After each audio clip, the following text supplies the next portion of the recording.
There's a Calvin and Hobbes cartoon on the screen above me. It's one of my favorites. It never fails to make me laugh and also break my heart, right? In the first panel, 6-year-old Calvin is standing on a hill, arms spread wide, shouting at the starry sky above, "I'm significant!" And in the next panel, we see him small and deflated, muttering under his breath, "Screamed the dust speck." It's the human condition laid bare. Our desperate need to matter, coupled with the terrifying suspicion that we don't. Our longing to be seen, to be heard, to be acknowledged as significant, set against an uncaring, unknowing, and implacable emptiness that threatens every aspiration, every inspiration, and every perspiration with meaninglessness. Happy Pride Month! Yay! There are some parallels here, of course, between significance and pride. Some of them are blindingly obvious, some maybe a little less so, but it occurs to me that there are millions of people all across the globe who will take to the streets this month, standing on stages, gathering in sanctuaries like this one, facing their doubts, remembering the whispers that said they were dust specks, and choosing love and rainbow flags anyway, shouting, "We're significant!" anyway. That takes a special kind of courage. The courage to shout into the void, to shout into a culture that will cheerfully ignore you, dismiss you, or worse, silence you completely.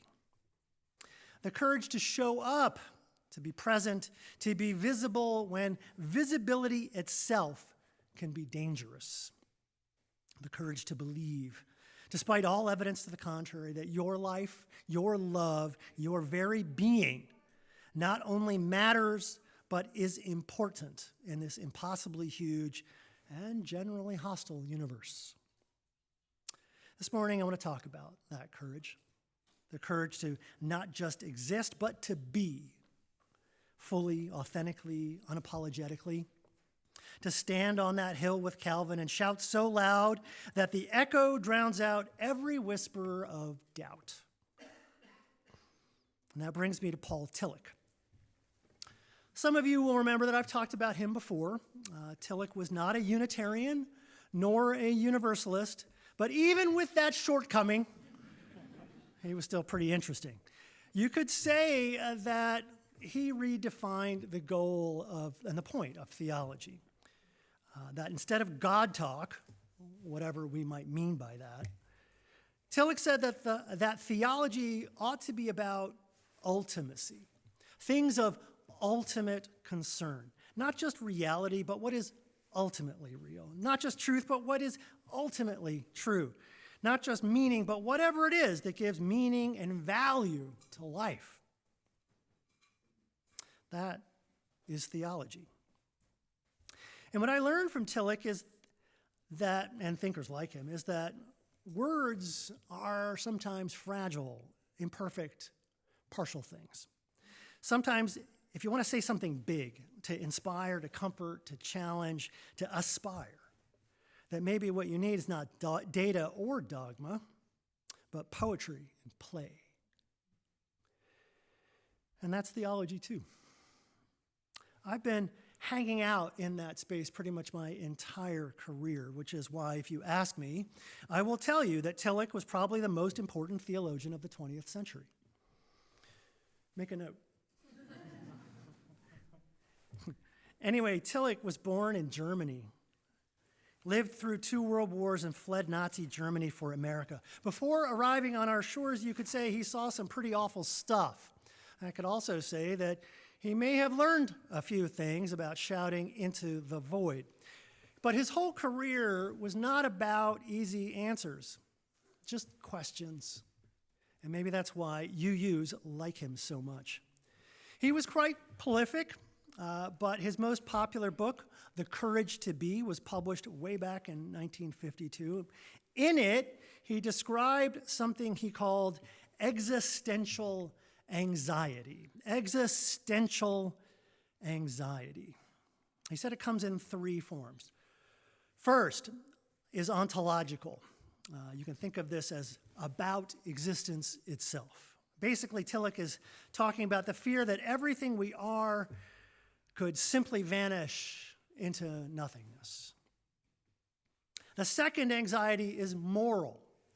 The belief that we are somehow fundamentally wrong, unworthy, flawed at the very core of our being.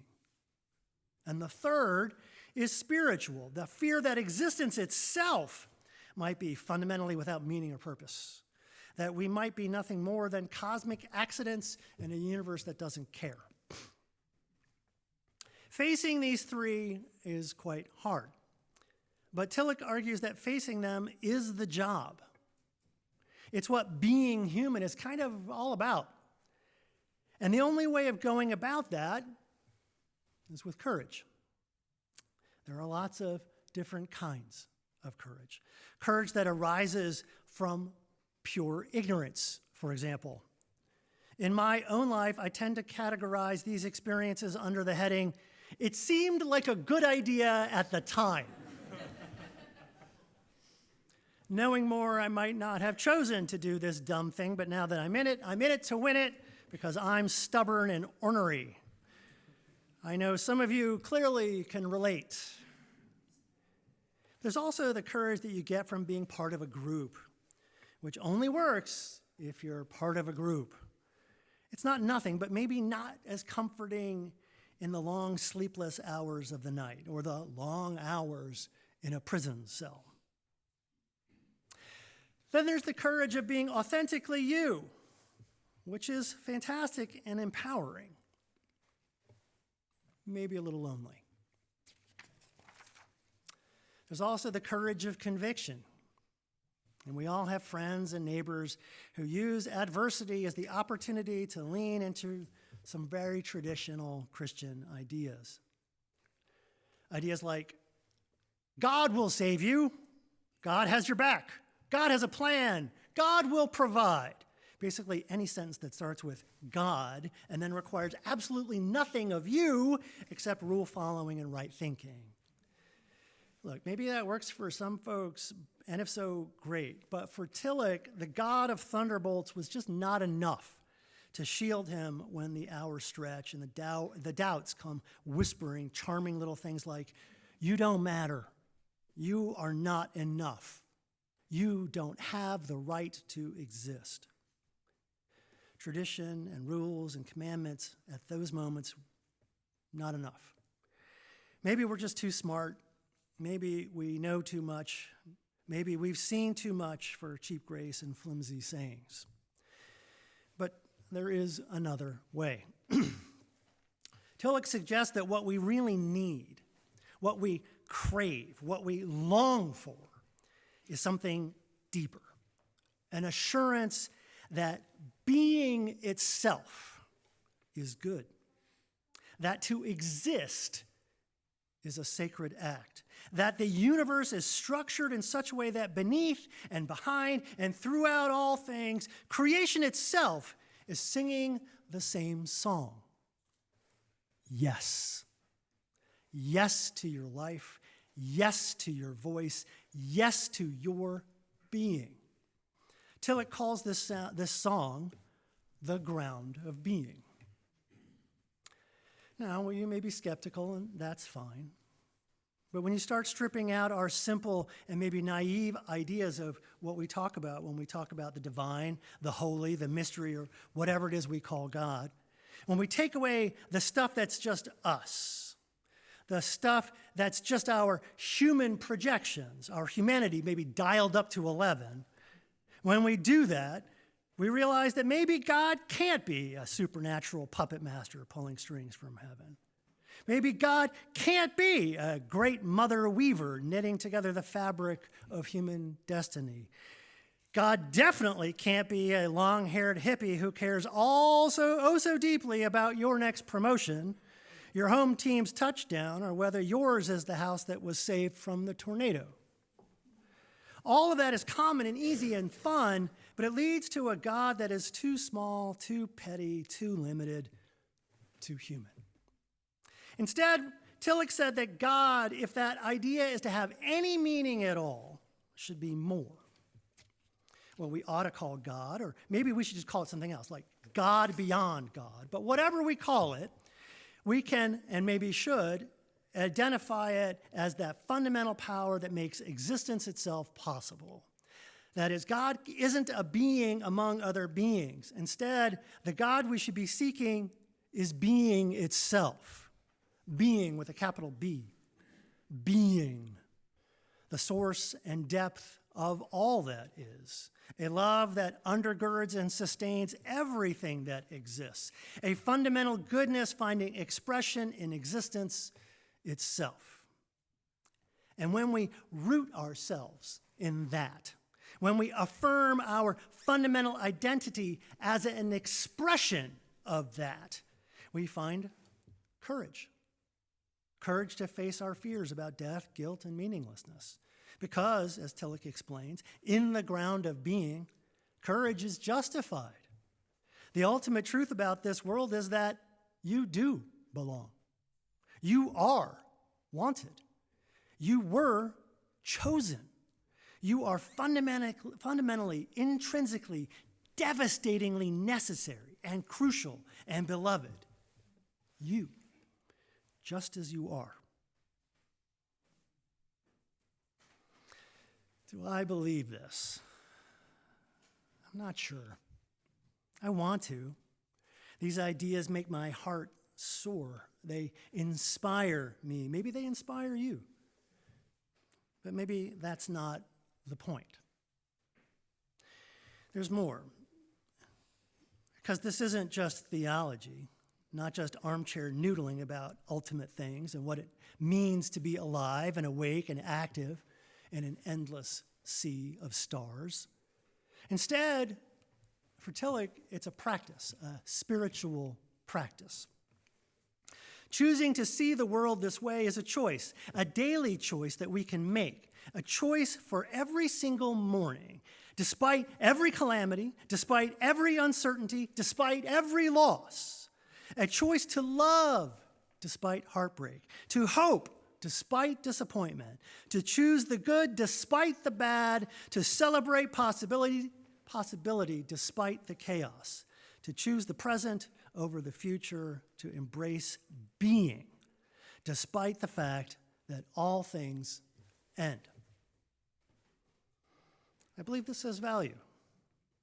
Tillich is telling us that the world can be more if we choose it, that it will become more when we choose it, that this is a choice we have, but only if we're brave enough to make it. It takes courage. When Tillich says that every human being needs this kind of courage because every person in the sanctuary has faced these existential anxieties, I agree. We have, haven't we? We have all wondered if we matter, if our lives have meaning, if we have the right to take up space. And at the risk of being obvious, we also know that some of our family, friends, and neighbors have faced these particular anxieties in particular and intensified ways. Some of us get told explicitly, systematically, that they do not belong, that their existence is wrong, and that they have no right to be. And this is the real life of LGBTQIA+ people here in most of America today. And as I said before, though, and yet, there are millions of people across the globe who have found courage to affirm their lives, their being, their existence, to come out, to love openly, to build families and communities and movements, to stand in the streets every June draped with rainbows and to declare, we're here, we're queer, we're significant. Just a side note, that's a terrible cheer. Somebody needs to work on that. But isn't every pride parade both a theological statement and a spiritual practice? Isn't every rainbow flag a declaration of war? It is. It's also a declaration of faith. faith that being, that existing, that taking up space is a mighty brave thing to do. But it's only the start. We can do more. We can shout.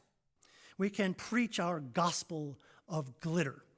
A gospel that says that love is better than fear, that presence is powerful, and that ultimate reality itself affirms what stupid human prejudice might deny. I'm reminded of a poem by my colleague Victoria Safford that speaks to this moment. It's called The Gates of Hope. She writes this: "Our mission is to plant ourselves at the gates of hope, not the prudent gates of optimism, which are somewhat narrower, nor the stalwart, boring gates of common sense, nor the strident gates of self-righteousness, which creak on shrill and angry hinges, nor the cheerful, flimsy garden gate of everything is going to be all right, but a different, sometimes lonely place, the place of truth-telling, about your own soul first of all and its condition, the place of resistance and defiance, the piece of ground from which you see the world both as it is and as it could be, as it will be, the place from which you glimpse not only struggle, but joy in the struggle.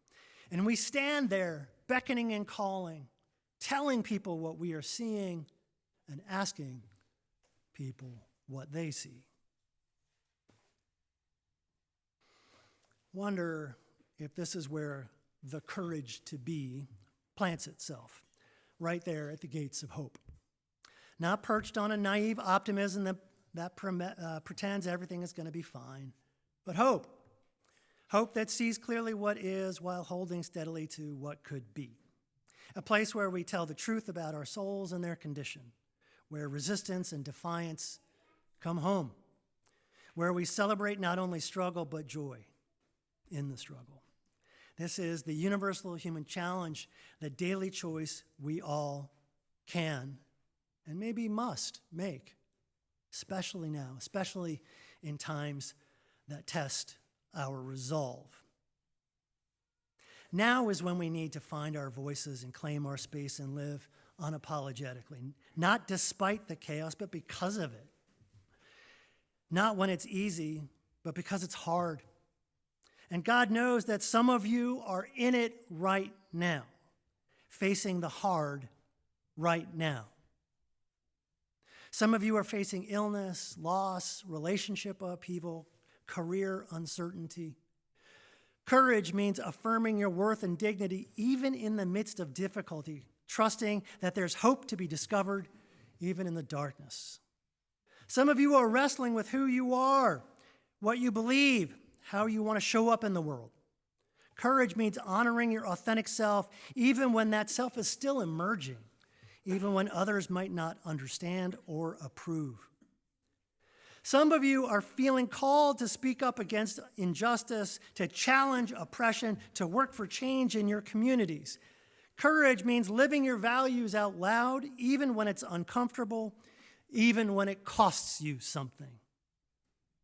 We are living through a time of collective anxiety, when democracy feels fragile, when climate change threatens the future, when division seems to outsmart unity at every turn. Courage means choosing engagement over withdrawal, hope over despair, community over isolation. But here's the crucial thing.